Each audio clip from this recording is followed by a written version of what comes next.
नन्वेवं वासनानन्दात्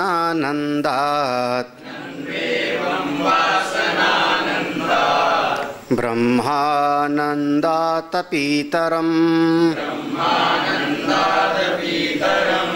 भेत्तु योगी निजानन्दम् मूढ़स्य त्रास्ति का गतिः।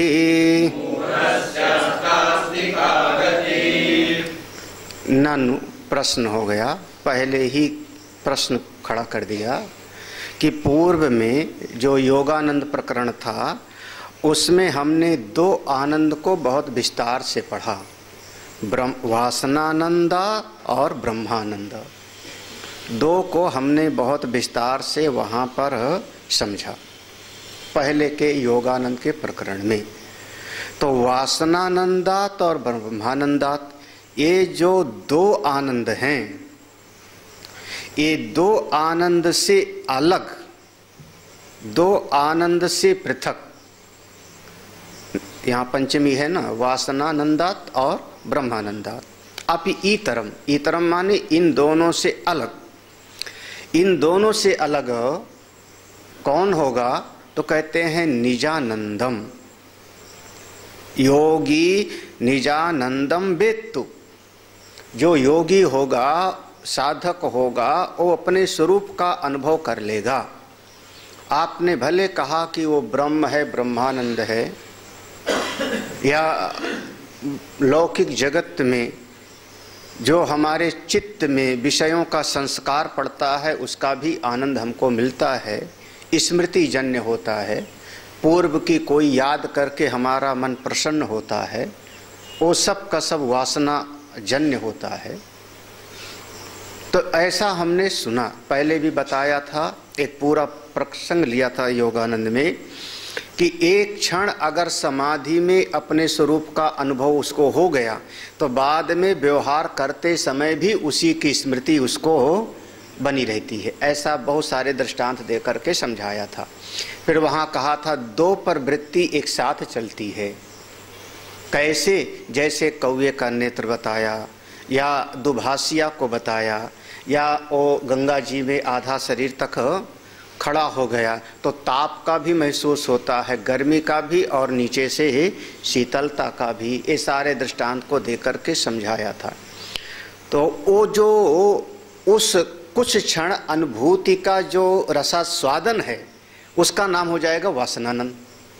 वो वासनानंद है। क्यों? कि जब ध्यान में था, अपनी साधना में था, उस समय जो उसको अनुभव हुआ, अब उसकी स्मृति करके, याद करके अपने आनंद में मग्न रहता है, वासनानंद। फिर जब थोड़ा सा सब उपाधियों का निराश कर दिया तो ब्रह्मानंद का अनुभव हुआ ध्यान में। तो दो ही तरीके का अनुभव हुआ, या तो अपने सब उपाधियों को, अंतःकरण आदि को हटा करके अपने स्वरूप में गया, और या तो अंतःकरण आदि की उपाधियां आई तो स्मृति में आकर के उसकी वासना का आनंद का अनुभव किया। इन दोनों से पृथक, इन दोनों से पृथक ना समाधि में कोई अनुभव होवे, ना समाधि की स्मृति का अनुभव होवे, अपितु हमारा प्रतिक्षण अपने होने का आनंद। अब यहाँ पर आत्मानंद समझिए, इसीलिए नाम पड़ेगा आत्मानंद। अपनी सत्ता का, अपने होने में ही हम आनंदित हैं। ये दोनों समझना। या तो आपने इंद्रिय और अंतःकरण का नेत करते गए, मैं शरीर नहीं हूँ, इंद्रियां नहीं हूँ, मन नहीं हूँ, ये सब परिवर्तनशील है, और जाके ध्यान में अनुभव किया। और या तो व्यवहार जगत में आए ऐसा कोई महात्मा, तो उस ध्यान में जो अनुभव हुआ था उसकी स्मृति करके आनंदित होता है। दो प्रकार का आनंद का वर्णन कर चुके वहां पे, याद है ना? इसी में वो इधर से उधर होता रहता है।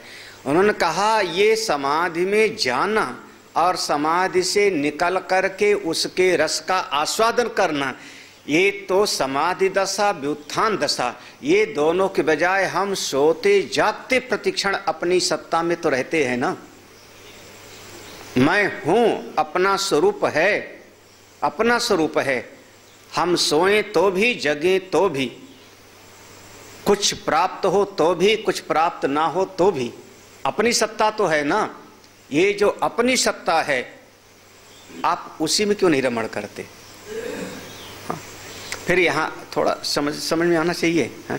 फिर यहाँ समाधि लगावे या समाधि न लगावे, फिर यहाँ स्मृति आवे या स्मृति ना होवे, एक बोध बना है कि मैं हूँ, मैं आनंद स्वरूप हूँ, मैं ब्रह्म स्वरूप हूँ। हाँ। समाधि और व्युत्थान ये दोनों से परे, इसको कहते हैं सहज समाधि, प्रतिक्षण। ये जो प्रतिक्षण का आनंद है वो कोई योगी निजानंदम वेद, कोई योगी इसको जानता है, योगी जानता है। हाँ। अपनी महिमा में प्रतिक्षण रहता है, अपनी महिमा में उसकी अपनी मौज है। चाहे तो समाधि लगावे, ध्यान करे, चाहे तो न लगावे, चाहे तो उपदेश करे, चाहे तो उपदेश ना करे, चाहे तो वो भिक्षा मांगे, चाहे तो भिक्षा ना मांगे, चाहे तो कहीं चले, चाहे तो गमन क्रिया ना करे, उसकी अपनी मौज है, अपनी महिमा में रहता है।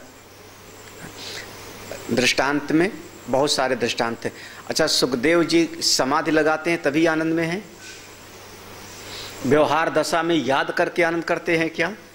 वो अपनी महिमा में हैं, वो ब्रह्म स्वरूप हैं। हाँ।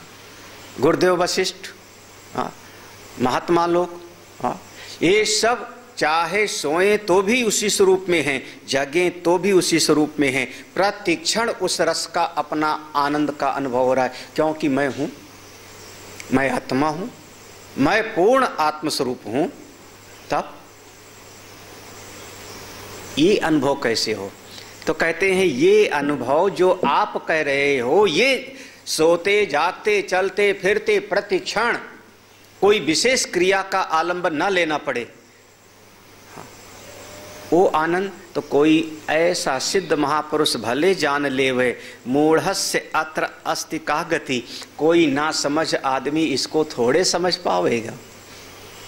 हाँ, देखो, मूढ़स्य अत्र का गति अस्ति, अगर ये प्रतिक्षण आनंद में रहना चाहे तो वह मूर्ख व्यक्ति थोड़े समझ पावेगा उसकी क्या गति होगी, का गति, कैसी गति होगी। अब यहाँ पर समझना, ये जो है सारा जन सामान्य को सामने रख लिया कि आपने अभी जो उपदेश किया वो तो जो एकांत में बैठ के ध्यान का अभ्यास कर रहे हैं उन लोगों की बात हो गई, चाहे ब्रह्मानंद होवे और चाहे उसकी स्मृति करके आनंद ले रहे हैं या अपने स्वरूप में प्रतिक्षण आनंद ले रहे हैं। इसका अनुभव हम संसारी आदमी जो काम करने वाले हैं, हमको अपनी चित्त वृत्ति को नौकरी में लगाना पड़ेगा, खेती घर गृहस्थी में लगाना पड़ेगा। लिखा ही गया गृह कारज नाना जंजाला, तो कैसे हमको आनंद प्राप्त होगा? मूढ़स्य अत, मूढ़स्य माने जो बहिर्मुखता में फंसा हुआ, मूढ़ माने बहिर्मुखता में रचा पचा हुआ प्राणी को मूर्ख कहते हैं। हाँ, उसकी क्या गति होगी? हाँ, योगी लोग भले अनुभव करें, योगी को क्या गति, उनकी क्या गति होगी? तो देखो, कहते हैं शिष्येण एवं पृष्ठो गुरु अति मूढ़स्य विद्या अधिकार एवं ना अस्ति इत्याह। जब यहाँ पर प्रश्न उत्तर की शैली हो गई ना, श्लोक समझ में आया। दो प्रकार का आनंद है, वासनानंद और ब्रह्मानंद। ये दोनों आनंद का वर्णन हो चुका। इससे पृथक हुआ कौन सा? अपना आत्मानंद, अपने स्वरूप का आनंद, जिसमें कोई समाधि की जरूरत नहीं है, कोई व्यवहार की जरूरत नहीं, जो अपना हमेशा ही अपना स्वरूप है। हाँ? मेरी आंख होने का कोई ध्यान करना पड़ेगा कि आंख मेरी ठीक ठाक है, दिखाई पड़ता है रंग रूप? हाँ? अपनी आंख है, ठीक ठाक है, तो अब मेरी आंख रूप रंग देखती है। इसको आप समाधि लगा के जानोगे कि व्यवहारिक दशा में याद करके जानोगे? कब?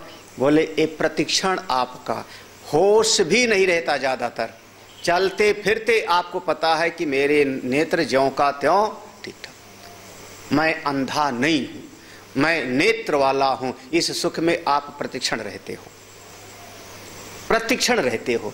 इसका नाम हो गया, ऐसे अपनी आत्मा के आनंद में जो रहता है उसको हो गया निजानंद। निजानंद यहाँ पे नाम दिया, निजानंद। उसको योगी लोग भले जान सकते हो, सिद्ध महात्मा लोग भले जान सकते हैं, मूढ़ आदमी कैसे जानेगा? मूढ़ आदमी माने जो बहिर्मुख। मूढ़ का अर्थ पक्का समझना, नाच समझ नहीं कहा जाता। मूढ़ का अर्थ गैर पढ़ा लिखा नहीं माना जाता। मूढ़ का अर्थ नाच समझ नहीं माना जाता। मूढ़ का अर्थ शास्त्रीय भाषा में जिसकी चित्त वृत्ति बहिर्मुखता में पूरी तरह से डूबी हुई है, अन्य चिंतन में समझना, वही मूढ़ है साधक की दृष्टि से। साधक की दृष्टि से, क्योंकि साधना क्या है? अंतर्मुखता। साधना क्या है? अपनी आत्मतत्व का जानना, आत्मविश्लेषण करना, अपने मनोवृत्ति का विश्लेषण करना। अभी पूरा योग दर्शन में यही पढ़ा। और साधक साधना करते समय विश्लेषण करने लगा पर का, बहिर्मुखता का, अमुक अमुक अमुक, ये घटना वो घटना। तो इसका मतलब हो गया जिसकी चित्त वृत्ति प्रतिक्षण बहिर्मुखता में है, उसी का नाम है मूढ़। फिर वो इस ब्रह्म विद्या को, इस आत्मानंद को प्राप्त नहीं कर पाता। ठीक है ना? हाँ, मूढ़ माने गैर पढ़ा लिखा मत कर मत लेना। हाँ, मूढ़ माने ना समझ यहाँ पर नहीं है, यहाँ पर साधना के लिए आया, गंभीर विषय में आया, तो जिसकी चित्त वृत्ति हमेशा अन्य चिंतन में पड़ी हुई है, दूसरे का चिंतन करती रहती है, उसी का नाम हो गया। फिर अपनी आत्मा को कब चिंतन करेगा? उसकी क्या गति होगी? आचार्य ने उत्तर दिया। आचार्य, जब शिष्येण एवं पृष्ठो, इस प्रकार से शिष्य ने पूछा, तो गुरु अतिमूढ़स्य गुरु अतिमूढ़स्य विद्या अधिकार एव ना अस्ति। जो अतिमूढ़ है उसको ब्रह्म विद्या में अधिकार ही नहीं, उसको सुनाने नहीं चाहिए। लो यहाँ पर जो है, जिनके पास है वो भाष्य में देख लेना। भाष्य में आप लोग, अच्छा दूसरे मंत्र के नीचे है ना? हाँ, तो ये संगति है। तो अतिमूढ़स्य विद्या अधिकार एव ना अस्ति। जो ऐसा मूर्ख है, अतिमूढ़ है, उसको ब्रह्म विद्या में अधिकार ही नहीं है। उसको ज्ञान की बात सुनाना माने बंजर में बीज बोना। ऊसर बीज बये फल जथा, ममता रत सन ज्ञान कहानी, वो स्थिति हो जाती है। उसका अधिकार ही नहीं। हाँ, विद्या अधिकार एवं ना अस्ति, इस बात को समझाने के लिए कह रहे हैं। तो उनको क्या बताएं फिर? बोले उनको दूसरा चीज बताना चाहिए। उनको फिर ब्रह्म विद्या की बात मत सुनाओ, आत्मा ब्रह्म की बात सबके लिए नहीं होती। यही गड़बड़ी होती है, लगभग यही गड़बड़ी होती है। हम ये सब वो है ना कि सब रटा हुआ है, हम 25 बार पढ़ा चुके हैं। वो तोता वाली कहानी है, जंगल जाएगा, बहेलिया आएगा, दाना डालेगा, लेकिन तू फंसना मत। रट लिया है लेकिन फंसता जरूर है।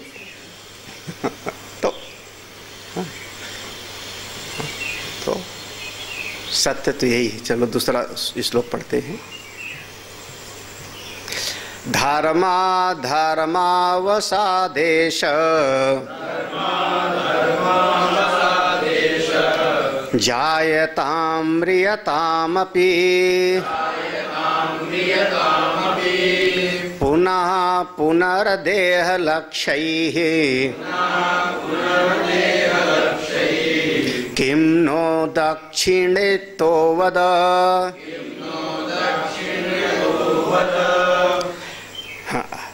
देखो अब यहाँ पर कह रहे हैं कि धर्म अधर्म वशात एस माने किसका? एस माने पिछले श्लोक में जो कहा था मूढ़ा, पिछले श्लोक में कहा था मूढ़ की क्या गति होगी। मूढ़ तो इसको जानेगा नहीं, तो यहाँ पर एस आया। धर्म अधर्म वशात एस माने एस मूढ़ा।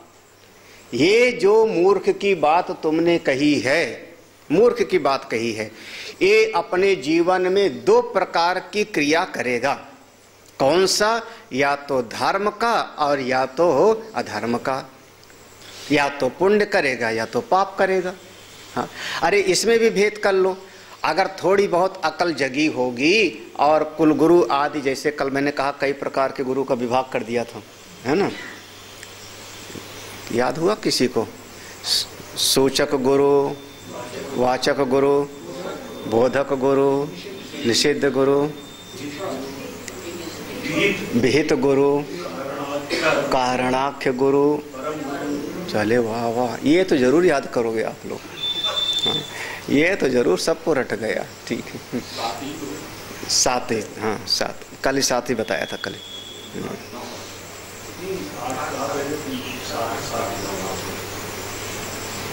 मैंने नाम ले लिया था, स्कंद पुराण में मिलता है। स्कंद पुराण के अंतर्गत गुरु गीता आती है, उसी में प्रसंग है। अच्छा, तो हाँ, तो अब उसमें जो एश मूढ़ा, ये जो मूढ़ है उसमें जो है कोई ऐसा है कि कुल गुरु से सीख लिया, किसी और महात्मा के पास चला गया तो वहाँ से थोड़ा बहुत उसकी वृत्ति अच्छे काम में लग गई, तो ऐसा समझना कि वहाँ पर जो मूढ़ता भी है वहाँ दो प्रकार की हो गई। आत्मज्ञान का वो जिज्ञास तो नहीं है, लेकिन पुण्य कर्म करता है, तभी तो यहाँ पर आएगा। पहला आया धर्म ना। धर्म कब करेगा? जब थोड़ा बहुत वो सुनेगा तो ना कि अब कुंभ है तो प्रयाग जाना चाहिए, स्नान करना चाहिए, और वहाँ अगर जाते हो तो कुछ दान पुण्य भी करके आना हाँ चाहिए। किसी महात्मा के आश्रम में गए तो आदमी कहता है हम आश्रम का खाना नहीं खाएंगे। ये सब कहाँ से सुना? बोले किसी न किसी तरीके से सुना होगा। तो वो एक ऐस है मूढ़ हो, है मूढ़, ऐस मूढ़ा, हाँ, लेकिन किस में लगा हुआ है? धर्म के मार्ग पर। दूसरा जो मूढ़ है वो कहाँ लगा हुआ है? अधर्म वशात, अधर्म में मारो काटो लूटो छीनो झपटो। हाँ, ये दोनों मूर्ख, ये दोनों को मूर्ख बता दिया गया। इसका मतलब बुद्धिमान कौन है? धर्म का कार्य करने वाला भी मूर्ख है, अधर्म का कार्य करने वाला भी मूर्ख है। तो बुद्धिमान कौन है? जो ब्रह्म विद्या में प्रवेश करता है, जो दोनों का अधिष्ठान जानता है, जो जैसे दिन और रात्रि दोनों का अधिष्ठान अहम है, मैं हूं तो दिन और रात्रि है, ऐसे धर्म अधर्म दोनों का मूल तत्व। आप जिंदा हो तो धर्म है, जिंदा हो तो अधर्म है। हाँ। आपकी आंख ठीक ठाक है तो फिर आप चाहे मंदिर में भगवान का दर्शन करो और चाहे जा करके कहीं पर और किसी नरक का दर्शन करो, नाली का, गंदी नाली का।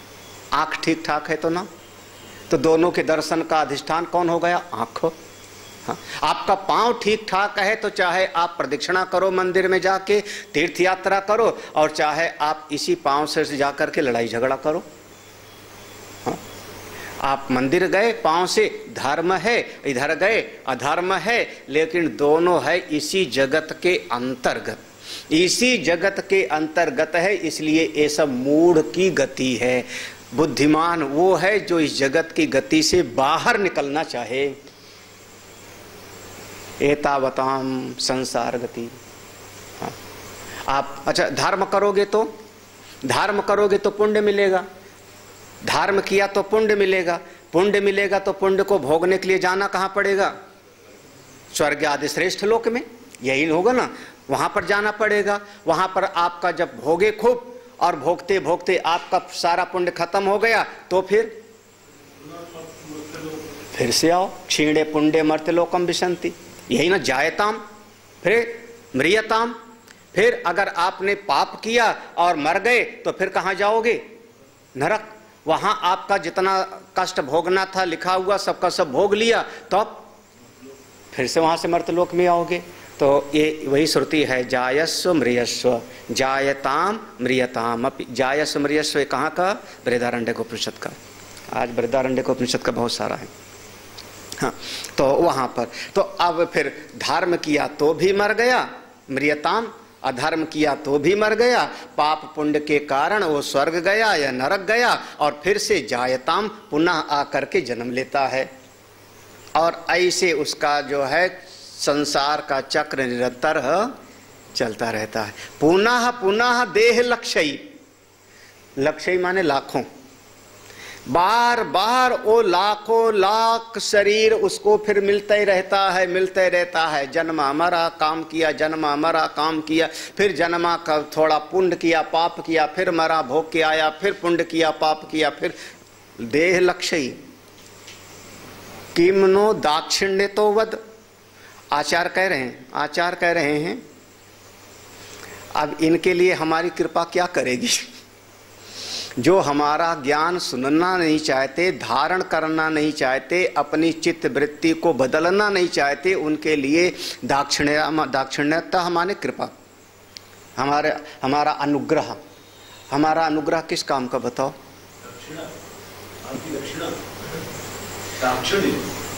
दाक्षिण्य माने हमारा अनुग्रह। आपने दक्षिणा दिया, उस दक्षिणा के बदले हमने जो दिया, दाक्षिण्य। वैसे भी कहते हैं ना कि जब आप यज्ञोपवीत के समय में जब आप जो है उसको भिक्षा देते हो बटुक को, तो एक शब्द बोलता है तुम्हारा स्वस्ति। क्या शब्द बोलता है? ऐसे बोलता है ना, तुम्हारा कल्याण हो। वो हो गया दाक्षिण्यता, अनुग्रह, आशीर्वाद दिया। हाँ, तो आपका कल्याण हो, आप सुखी हो। हाँ, तो उस प्रकार से दाक्षिण्यतोवत। तो उसके लिए हमारा जो है, हम क्या अनुग्रह करें? जो हमारी बात को ग्रहण ही नहीं करना चाहता ही नहीं, नहीं धारण करना चाहता, तो मैं क्या करूं? हाँ, हमने तो उसको बता दिया था। अच्छा, अब आचार्य जो है ना, आचार्य कहते हैं, अगला श्लोक पढ़ते हैं। एक तरीके से ये आचार्य ने, जो शिष्य ने पूछा था ना, वो मूर्खों का क्या होगा, बेचारों का, उनका भला कैसे होगा, ये सब लोग प्राय पूछते हैं। दुनिया का क्या होगा, सभी लोग पूछते हैं इसे। हाँ, एक सामान्य प्रश्न है, सब ज्ञानी हो जाएंगे तो संसार कैसे चलेगा? सब ज्ञानी हो जाएंगे, ब्रह्मनिष्ठ हो जाएंगे तो दुनिया कैसी चलेगी? मतलब दुनिया का ठेका ले रखा है ना। तो ऐसे बहुत सारे लोग होते हैं। तो अब ऐसे पूछा तो आचार्य ने कह दिया, बताओ ऐसे लोग फिर जो है बार बार जन्मेंगे और मरेंगे। जब सुनना नहीं चाहते, करना नहीं चाहते, तो आप क्या करोगे?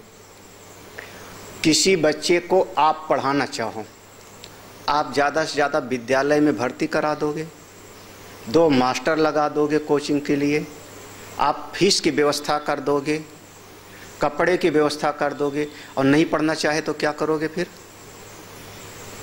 अच्छे पढ़े लिखों के कई बच्चे जो है पूरा हाई स्कूल फेल रह गए। क्यों रह गए? आप लोग सब के सब सत्संगी हो, बिठा के सुनाओ अपने बच्चों को, बहुओं को, सबको, चलो ब्रह्म विद्या सुनो।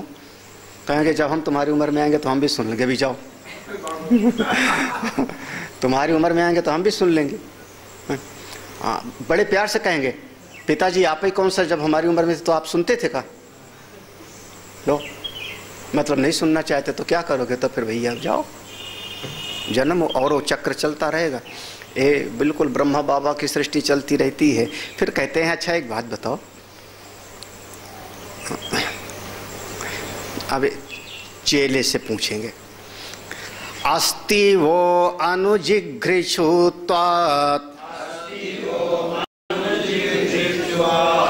दाक्षिण्येन प्रयोजनम् तरहि ब्रूहि समूढः किम् जिज्ञासुर्वा पराङ्मुखः। अस्ति वो माने जो है, अस्ति वह अनुजिघ्रिषु। अनुजिघ्रिषु माने अनुग्रह करने की इच्छा। अनु ये उपसर्ग है, जिघ्रिषुत्वात् आप किसी का उद्धार करना चाहते हो। अनुजिघ्रिषुत्वात् वा अस्ति। अच्छा ये बताओ, आप अगर किसी का भला करना चाहते हो, किसी का कृपा करना चाहते हो, कैसे?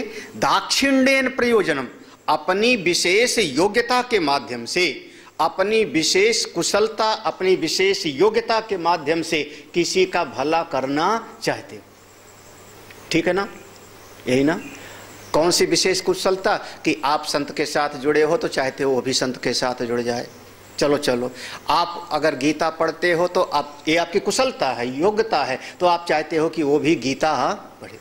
ये देखो आप अनुभव करके देखो ना, जो साधन करता है वही दूसरे को बताएगा। हाँ, अब 10-15 दिन हम और राम गरीब एक ही कमरे में रुके, हे भगवान। हाँ, और वहाँ काठमांडू से शुरू हुआ था हम लोगों का ना, वो क्राउन प्लाजा से। फिर वो ये दोनों तो अपना एक कमरे में हो गए, हमको भेज दिया इनके साथ में। हाँ, अब सवेरे 5-4 बजे उठ करके लंबा होसना शुरू कर दिए मैं। हम अपना वहाँ ठंडी से हाथ पांव कड़कड़ा रहा है, अपना रजाई ओढ़े सोए रहे, तो हम ही को लेक्चर देना शुरू कर दें। योगा करा करिए शरीर ठीक रहेगा। तो अच्छा हमारा सूरज बैठा है, सूरज से पूछो तो कहेगा यज्ञ करो, परिवार में तकलीफ है ना, अनुष्ठान कराओ, कोई भी जाप इस तरीके का ऐसा अनुष्ठान कराओ। उसमें वो कुशल है ना, उस कार्य में वो कुशल है, तो उसी तरीके से वो दूसरे का कल्याण करना चाहते। समझना, दाक्षिण्येन प्रयोजनम, जो भाव समझना। आप जिस चीज में कुशल हो, जिस चीज में कुशल हो, उसी तरीके से जो आपको आता है। आपको गीता पढ़ना आता है तो जो मिलेगा क्या कहोगे? गीता पढ़ो, गीता पढ़ो, यही ना। हाँ, तो जो आप अपनी कुशलता से, हे शिष्य, हे मेरे प्रिय शिष्य, जो आप अपनी योग्यता से, क्योंकि तुम साधक हो, तुम साधना में लगे हुए हो, तो अपनी योग्यता से तुम संसार के लोगों का भला करना चाहते हो कि सब ऐसा करें। तो एक बात बताओ, तरही ब्रूहि, तरही ब्रूहि, तो तरही माने तो, ब्रूहि बताओ, सा मूढ़ा किम जिज्ञासुआ, जिसका भला करना चाहते हो उसको बताओ। वैसे यहाँ 3 विभाग है, मूढ़ा किम, वह मूर्ख है, जिज्ञासुआ, या जिज्ञासु है, या बहिर्मुख है। तो यहाँ मूढ़ के बाद में कामा लगा लोगे तो चल जाएगा, मूढ़, जिज्ञासु है अथवा परांगमुख है। संस्कृत भाषा में टीका में देखना, तरही मूढ़ा किम रागी विरक्तो हुआ, मूढ़ की 2 वैरायटी हो गई है ना। वहाँ पर टीका में देखना, मूढ़ा, हाँ, तरही मूढ़ा, वो मूढ़ है, किम रागी, या आसक्त है, विरक्तो हुआ, या संसार से विरक्त है। 3 विभाग हो गए ना वहाँ पे। तो तुम बताओ, वह जिसका तुम भला करना चाहते हो वो वज्र मूर्ख है, या संसार में आसक्त है, रागी है, या विरक्त, संसार से थोड़ा सा अलग है। वैसे इसको जैसे कई बार आप समझो, उत्तम अधिकारी, मध्यम अधिकारी और मंद। ईशावास्योपनिषद जब पढ़ाया होगा तो पढ़ाया ना, उत्तम अधिकारी के लिए हो गया ईशावास्यम इदम सर्वम, ये उत्तम अधिकारी है, तुरंत ज्ञान परे प्राप्त करे, मुक्त हो जाए। मध्यम अधिकारी कौन हो गया? कुर्वन्ने वे कर्माणि जिजीविषे सतम समा। और जो तीसरी श्रेणी का हुआ उसके लिए असुरिया नाम ते लोका अंधेन तमसावृता। इस तरीके से भी विभाग किया जाता है। तो आप बताओ, जिसका तुम भला करना चाहते हो वह वज्र मूर्ख है, या संसार में आसक्त है, या जिज्ञासु है। परांगमुखा माने बहिर्मुखी, संसार आसक्त। हाँ, परांगमुखा परमात्मा से परांग, बाहर, संसार आसक्त, बहिर्मुखी। हाँ, ऐसा है, या जिज्ञासु। 3 विभाग हो गया ना, मूढ़ा किम, जिज्ञासु व परांगमुखा। ठीक है, अब आगे भेद करते हैं। देखो, असल में देखो, जो वज्र मूर्ख है उसको तो कोई समझा ही नहीं सकता, है ना। हमने कई बार प्रवचन में कहा, हनुमान जी तो कितनों को समझाने का प्रयास करते हैं, कितनों को। समझ पाए क्या? रावण को भी समझाने जाते। हाँ, तो जब सुग्रीव के पास रहते थे तो बाली के पास भी तो रहते रहे होंगे। ऐसा थोड़े कि बाली के, जब महल में दोनों भाई साथ रहते थे तब तो बाली भी रहते रहा होगा। और तो जब लड़ाई झगड़ा हो गया उसके बाद फिर सुग्रीव के साथ हनुमान जी चले गए। नहीं, पहले तो महल में रहते रहे होंगे किष्किंधा में। हाँ, कौन समझा उनसे ज्ञान? कौन समझा? बड़े बड़े महापुरुषों से सब थोड़े समझ पाते हैं। तो मूर्ख व्यक्ति तो जल्दी समझने के लिए तैयारी नहीं होता। जो परमात्मा से बहिर्मुख है, संसार में आसक्त है, उसका राग ज्यादा है, उसके लिए उपाय वही होता है धर्म। धर्म का बताओ, उसके लिए फिर यही उपाय। उसको ब्रह्म विद्या नहीं, उसको क्या बताया जाता है, ये कार्य करो तो तुम्हारा अच्छा होगा, ऐसा काम करो मन शुद्ध होगा, यज्ञ दान तप ये तुमको जीवन में करते रहना चाहिए, छोड़ना नहीं चाहिए, क्योंकि संसार में आसक्त हो। जब संसार में आसक्त हो तो जाने अनजाने 4 प्रकार के गलतियां होंगी, तो थोड़ा बहुत अच्छे काम करते रहोगे तो उसका समायोजन होता रहेगा। दो अपराध हो गया, 2 अच्छा काम किया तो वो बैलेंस बराबर हो जाता है। थोड़ा बहुत चलते चलते हमने खेत में हल चलाया, 100 जीव मर गए, 100 जीव मर गए, तो जो फसल पैदा हुआ उसमें से 2-4 टोकरा निकाल करके मंदिर और संत को दे दो, समझना, दे दिया तो आपसे जो पाप हो गया उसका हो गया समायोजन हो गया।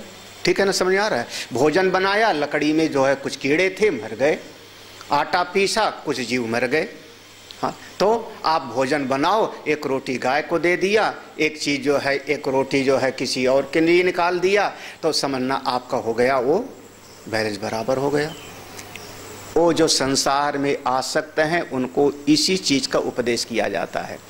क्या बताएंगे कि जीव से जाने अनजाने कुछ पाप होते रहते हैं, तो उनको 5 प्रकार का यज्ञ रोज करते रहना चाहिए, है ना। पंचयज्ञ सनातन धर्म में गृहस्थ के लिए 5 यज्ञ का विधान है। कोई बता सकता है 5 यज्ञ का नाम? सनातन धर्म में 5 यज्ञ का विधान है, गृहस्थ को नित्य अनुष्ठान करते रहना चाहिए। ऋषि यज्ञ, पितृयज्ञ, देव यज्ञ, 2 और भूत यज्ञ, 1 और बलि वैश्वदेव यज्ञ, बलि वैश्वदेव यज्ञ। ये 5 यज्ञ का विधान होता है, गृहस्थ में करते रहो, क्योंकि गृहस्थ है तो उसके 5 प्रकार से पाप भी होते हैं। हाँ, कंडी चूल्हो ऐसे श्लोक है। गोपला बनाए तो उसमें पाप हुआ कि नहीं? हाँ, ये वहाँ पर ऋषियों ने खोजा है, उन्होंने कहा आप गाय का गोबर लेके गए और ऐसे ऐसे पटक पटक के पीटे उसको। किसने बनाया हो? उसमें न जाने कितने जीव आप मल रहे हो। आप फिर उसके सब जगह का अलग अलग, कहीं कहीं ऐसे उठा करके ऐसे दीवार पे छाप देते हैं गोल गोल, और कहीं कहीं पर ऐसे पीट करके ऐसे यूँ उठाएंगे, यूँ खड़ी कर देंगे, वो जल्दी सूख जाता है पतला पतला। तुमने देखा, जहाँ जो जितना पतला बना के खड़ा कर सके उतने जो है एक्सपर्ट है। हाँ, तीर्थ स्थानों में पहले बिकता था कंडे, तो पतला पतला बनता था, छोटा सा, है ना, 1 रुपया का 5। हाँ, लो अपना बटलोई में बना के खिचड़ी खा लो। तो उसमें पाप नहीं हुआ, उसमें हो गया। चूल्हा झाड़ू लगाया, उसमें पाप हो गया बाकायदा। तो ऐसे 5 प्रकार के होते हैं। हाँ, गोबर पाथने में, चूल्हा जलाने में, झाड़ू लगाने में। तो अब गृहस्थ है, देखो गृहस्थ है, परांगमुख है, परांगमुख है माने गृहस्थ है, तो मूर्ख के लिए तो उपदेश ही नहीं है। और जो गृहस्थ है परांगमुख है, परमात्मा से बाहर है, अभी ज़्यादा चिंतन नहीं करता, उसको जीवन में 5 पाप होता है, तो 5 यज्ञ की बात बताना चाहिए। हाँ, थोड़ा स्वाध्याय कर लो तो ऋषि यज्ञ हो गया, सवेरे सवेरे थोड़ा बहुत अग्निहोत्र आदि कर लो, गायत्री जाप कर लो तो देव यज्ञ हो गया, माता पिता की सेवा कर लो तो पितृयज्ञ हो गया, है ना। थोड़ा बहुत कभी चींटियों को खिला के आ जाओ, चींटी कौआ इत्यादि को, तो ये भूत यज्ञ। हाँ, और फिर एक होता है बलि वैश्वदेव यज्ञ। वो सब जो है, अरे भोजन वोजन के समय में एक निकालते थे अग्रायण। हाँ, पहली रोटी जरा सा निकाल दिया, चावल दाल जो है, और ऐसे जो है बहुत सारे ऐसे बताए गए। तो उनको ये बताया जाता है, देखो तरही, हाँ, तरही बुरुहि सा मूढ़ा, मूढ़ है तो अलग, परांग मुखा तो उसको धर्म का उपदेश किया जाएगा। जिज्ञासु हुआ, अगर जिज्ञासु होगा तो उसी को तो हम पढ़ा सकते हैं ना, उसी को तो हम पढ़ाएंगे ना, नहीं तो कैसे कर पाएंगे। जिज्ञासु तो हो, तीन विभाग किया, मूढ़, परांगमुख, जिज्ञासु। तो मूढ़ की बात किनारे कर दिया, परांगमुख को धर्म का उपदेश और जिज्ञासु को तत्व का उपदेश। अगला श्लोक देखो, सरल सा है, कठिन नहीं है। उपास्तिम कर्म वा ब्रूयात्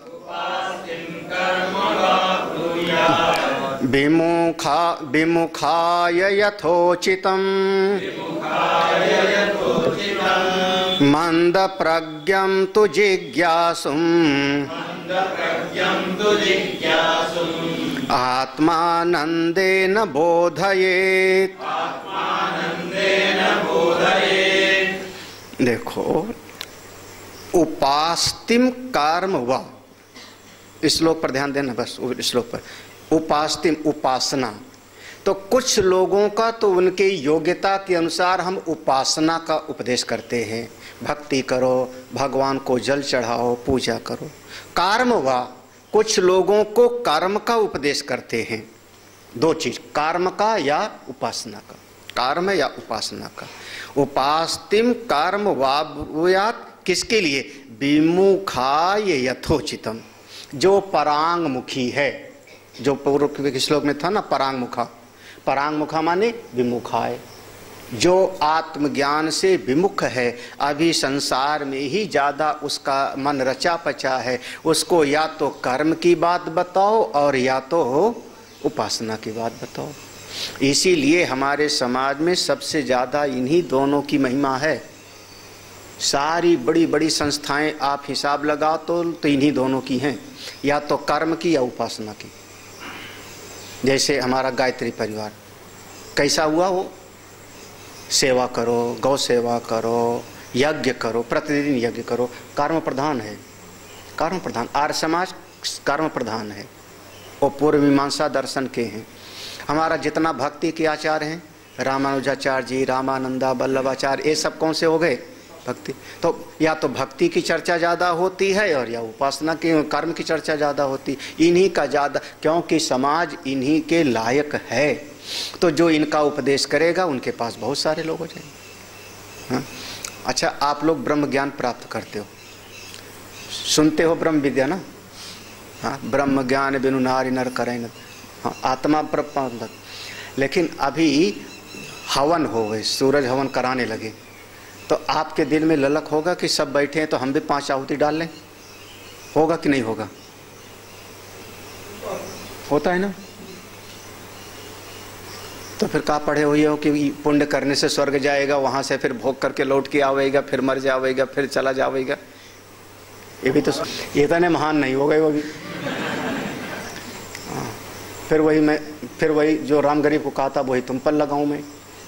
तुम्हारा देख के जब तुम्हारे घर वाले नहीं कर पाते तो दूसरे क्या करेंगे, पड़ोसी क्या करेंगे? फंस गए। फिर दृष्टांत में हमारे सामने आपका परिवार तो यही है ना, आपके बेटा, बेटी, बहू, दामाद, नाती, पोता, देवता, देवती। भाई से तो अलग हो जाते हैं लोग, लड़ झगड़ करके, तो फंस जाओगे फिर। अरे जितना करते हैं हमको पता है, हाँ, हमको पता है, ज़्यादा मत बताओ। हाँ, हाँ, अरे जितना कर, ये मोह बोल रहा है, ममता बोल रही है। मोह बोला, ममता बोली, ममता तो न गई मेरे मन से। वो सब परांग मुख हैं, बढ़िया। हमने पहले कहा था कि वहाँ पर मूढ़ मतलब जो है वज्र मूर्ख नहीं। पहले शुरुआत में मैंने यहीं से शुरू किया था। मूर्ख माने हमारे यहाँ क्या?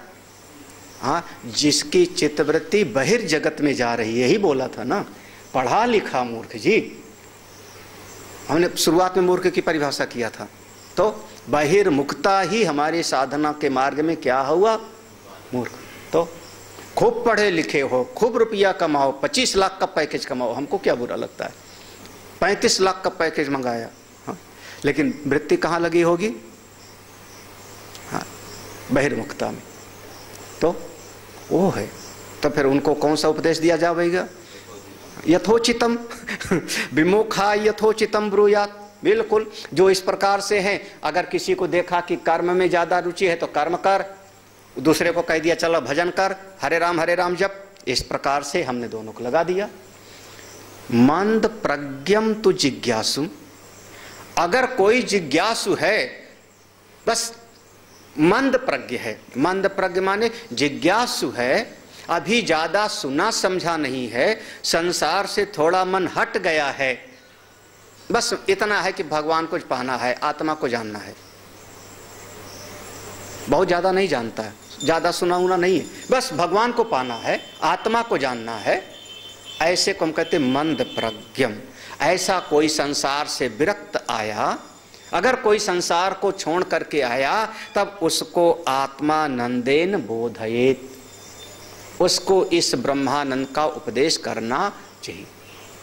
देखो, इसको हमने, महात्माओं में दो श्रेणी होती है, संतों में दो श्रेणी होती है।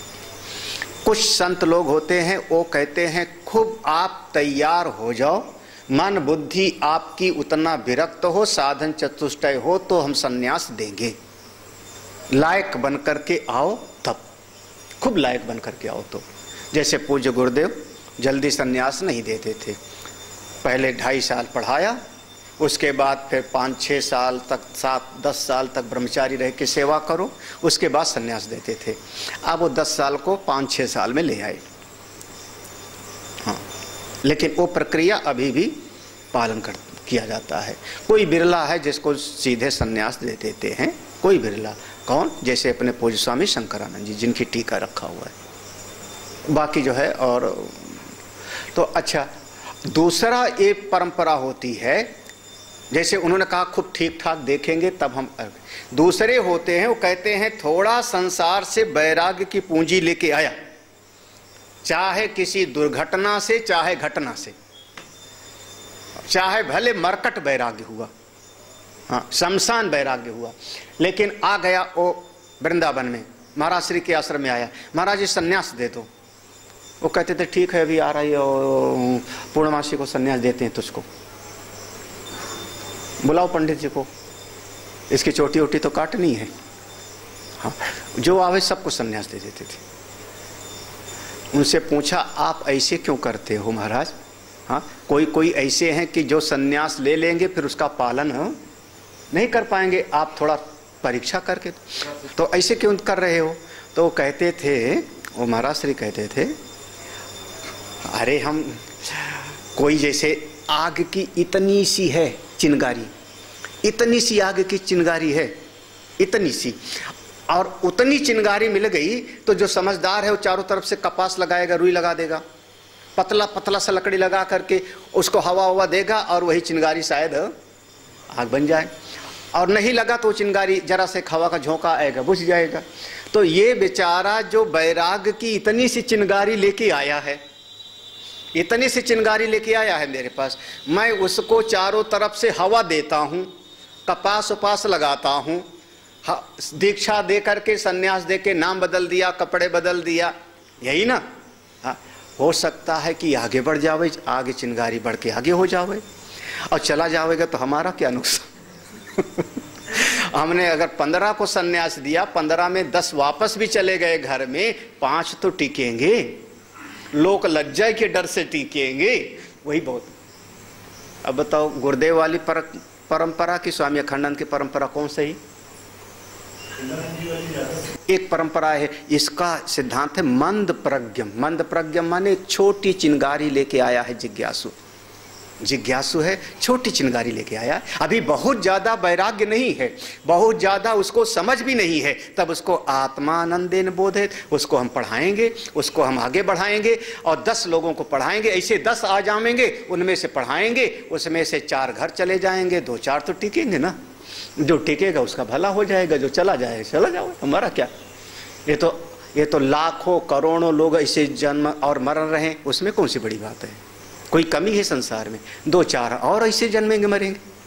लेकिन हम आत्मानंदेन बोधयेत, हम उनको आत्मानंद का उपदेश करें, तो उसको ज्ञान का उपदेश करना चाहिए। तो जो वज्रमूर्ख है उसका अलग हो गया, जो बहिर्मुखी है उसको कर्म या भक्ति का, उपासना का उपदेश दिया जाता है, जो थोड़ी सी वैराग्य की चिंगारी लेके आया उसको तत्व ज्ञान का उपदेश करना चाहिए। अपनी मर्जी से कह रहे हो कि कहीं शास्त्र में है? तो अगला यहाँ से शुरू होता है, शास्त्र में है। कौन से?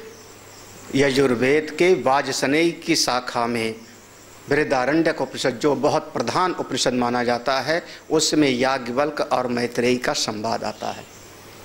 वहाँ पर मैत्रेयी को वहाँ पर जिज्ञासु माना है और फिर उपदेश करते हैं। कैसा है हम लोग कल पढ़ेंगे। ओम पूर्णमदः पूर्णमिदं पूर्णात् पूर्णमुदच्यते पूर्णस्य पूर्णमादाय पूर्णमेवावशिष्यते। ओम शांति शांति शांति। हरि ओम। श्री गुरुभ्यो नमः। हरि ओम।